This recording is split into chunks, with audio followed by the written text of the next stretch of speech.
ముందుగా అందరికైతే నమస్కారం. సో ఈరోజు మనం స్టాక్ మార్కెట్ నుంచి మాట్లాడుకుందాం. నిన్న వీడియోలో మనం చెప్పుకున్నాం కొంచెం మార్కెట్స్ అనేవి లాభాల బట్టే వాట ఉంది, మనం క్యాపిటల్ రెడీ చేసుకొని పెట్టుకొని ఎంట్రీ తీసుకుంటే చాలా బెటర్ అని మనం నిన్న మాట్లాడుకుందాం. ఈరోజు కనుక మార్చి 5వ తారీఖు చూసుకుంటే మార్కెట్లు అనేవి అన్నీ గ్రీన్లోకి వచ్చాయి, రైజింగ్లోకి వచ్చాయి. సో ఇది అనేది ఒక శుభవార్తగా చెప్పుకోవచ్చు. ఇంకా చెప్పాలంటే రేపు కూడా ఇదే ట్రెండ్ సాగుతుందా లేదా అనేది అయితే అనుమానం వ్యక్తం అవుతుంది. చూద్దాం. రేపు కూడా సేమ్ ఇలాగే మనకు అనేది మార్కెట్లు అనేవి అన్నీ గ్రీన్లో ఉండి, మన నిఫ్టీ చూసుకుంటే 150 పాయింట్లు అనేది ఒక్కరోజే పెరిగింది. అలాగే సెన్సెక్స్ చూసుకుంటే 750 పాయింట్లు ఒక్కరోజే పెరిగింది. సో ఇవన్నీ చూసుకుంటే మనకు అనేది రేపు కూడా మార్కెట్ గ్రీన్ దిశగానే రైజింగ్గానే వెళ్తుందని అనుకోవచ్చు.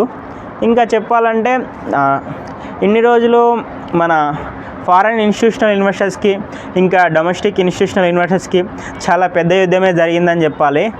ఎనీవే మన వాళ్ళే ఈ యుద్ధంలో గెలిచారని అనుకోవచ్చు రేపటి నుంచి మార్కెట్స్ అనేది రైజ్ అయితే. ఐ హోప్, నేను అనుకుంటున్నా ఏమంటే రేపటి నుంచి ఇదే ట్రెండ్ కనుక సాగితే ఇప్పుడైతే అందరూ నష్టాల్లోనే ఉన్నారు. ఇదే ట్రెండ్ ఒక వారం కానీ 2 వారాలు కానీ ఇలాగే సాగితే అందరూ నష్టాల నుంచి లాభాల పడే అవకాశం అయితే చాలా అనిపిస్తుంది.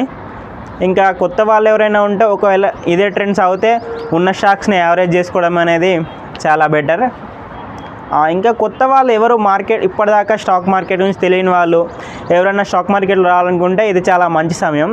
పోయిన ఇయర్ కూడా చాలామంది రైజింగ్ టైంలో వచ్చారు, అంటే ఎండింగ్లో ఎప్పుడు మన సెప్టెంబర్ ఆగస్ట్ తర్వాత వచ్చిన వాళ్ళైతే వాళ్ళు రైజింగ్లోనే ఉన్నారు. కానీ సడన్గా అప్పుడే మార్కెట్ క్రాష్ అవ్వడం ఇవన్నీ జరిగిపోవడం ఇలా జరుగుతూ వచ్చింది. కానీ ఇదైతే ఒక మంచి టైం, ఎందుకంటే ఒక 4-5 నెలలుగా మార్కెట్ అనేది పడిపోతూ వచ్చింది. కానీ ఓకే, రైజింగ్ టైంలో మనం అనేది మార్కెట్లో మనీ పెడితే మనకి మార్కెట్ అనేది లాభదాయకంగా ఉంటుంది, మనం మార్కెట్ని ఈజీగా అర్థం చేసుకోవచ్చు.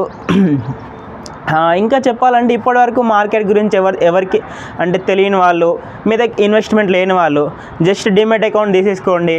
మీ దగ్గర ఎంత ఉండే అంత 100, 200, 300 ఎంతో కొంత తీసుకోండి. సో మార్కెట్లో ఇన్వెస్ట్ చేయండి. చాలా మజా వస్తుంది తెలుసా మార్కెట్ని చూస్తుంటే. ఎందుకంటే ఒక కంపెనీలో ఒక స్టాక్ కనుక తీసుకుంటే మనం ఆ కంపెనీ ఓనర్ లెక్క ఫీల్ అయిపోవచ్చు. ఆ కంపెనీ ఏం బిజినెస్ చేస్తుంది, ప్రాఫిట్ ఉందా, లాస్ ఉందా, అసలు మనం ఏ కంపెనీలో డబ్బులు పెట్టాలి, అది మనం ఒక 100 పెట్టినా, 1000 పెట్టినా, 1,00,000 పెట్టినా అది అనేది ఒక ఫీలింగ్ అనేది ఒకేలా ఉంటుంది. ఎందుకంటే ఎంత పెట్టినా కూడా మనీనే కదా. ఇంకా మనందరికీ ఇన్స్టాగ్రామ్స్, ఫేస్బుక్స్, వాట్సాప్స్ ఇవన్నీ మనం డైలీ యూజ్ చేస్తున్నాం.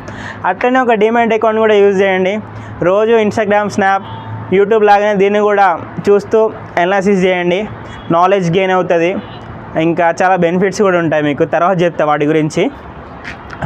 ఇంకెవరైనా సరే నాకేం తెలియదు అసలు నేను ఏ స్టాక్ తీసుకోవాలి, సరే ఇప్పుడు రైజింగ్ అవుతుంది, నా దగ్గర మనీ ఉన్నాయి కానీ నాకు స్టాక్ గురించి నేను అనాలిసిస్ చేయలేకపోతున్నా, నాకు మంచి స్టాక్స్ కావాలంటే మీకు నేను స్టాక్ రికమెండేషన్ కూడా చేస్తాను.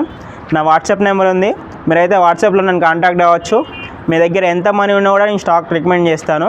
100 రూపీస్ కాంచి 10,000, 10 lakhs మనీ ఎంతైనా కూడా మన దగ్గర ఆ మనీకి తగ్గట్టు స్టాక్స్ అనేవి మన దగ్గర అవైలబుల్గా ఉన్నాయి. సో ఇది ఈరోజు వీడియో అయితే.